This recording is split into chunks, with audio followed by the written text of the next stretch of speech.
Ова е водството на гостите преку Поборски во 36-та минута од застапникот одбраната на Вардар. И гледате како заврши сето тоа. А интересен момент се случи во 40-та минута, кога беше досудена прекршок за гостинската екипа. Главниот судија од Норвешка покажа дека ова е директен удар. Овој гол на гостите на Глушчевиќ, додека се поставуваше живиот зид, предизвика многу полемики.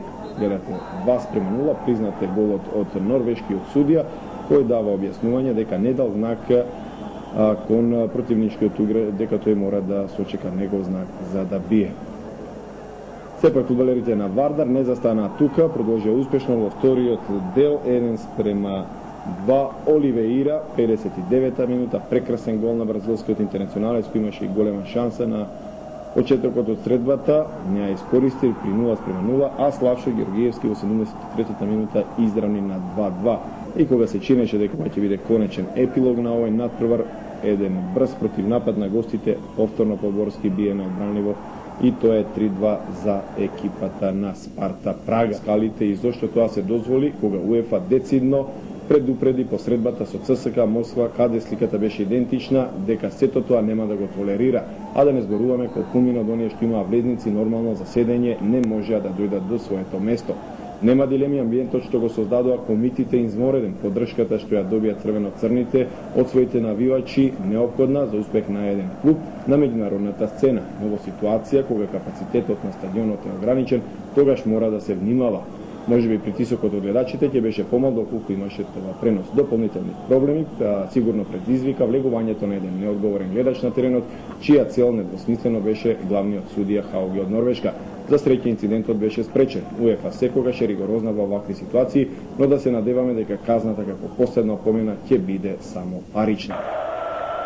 На градски синоќа се случи фудбал. Не и чудо, иако беше близко. Спарта незаслужено го премости Вардар со Божја и судиска помош. Лигата на шампиони ќе ја брка Вардар во Прага. Му треба победа од 2 гола разлика. Пласманот во Лигата на шампионите во групите се уште не е завршен. Вардар има да игра таму, има шанси.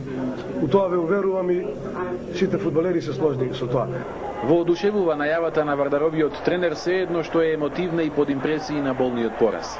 Знае Стратев кој е Вардар, а кој е Спарта, но добро знае и кој е клучот на неуспехот. Наивноста може би одлучи, нашите фудбалери се многу наивни.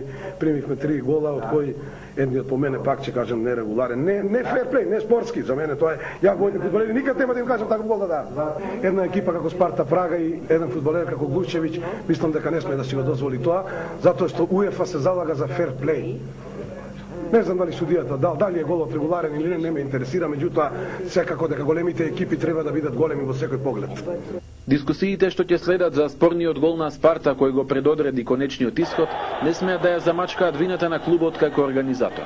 Во Вардар не извлекле поуки од мечот со ЦСКА. Катастрофалната организација се повтори, па на јужната трибина овој пат немаше ниту основни безбедносни услови за гледање фудбал. Какви жолти скалила, какви помалку продадени карти. Пред врата останаа стотици луѓе со окупени билети. Не беше решение ни отворањето на исток и запад. Полицијата, тие што беа пријавени 150 луѓе да бидат на работа, како цивили, тие добија 150 карти. Ниеден од нив не е влезе веројатно со влезење со печ, влезење со легитимација. И секој братар си има дете, прашајте дознава колку фудбалери на Вардар влезоа.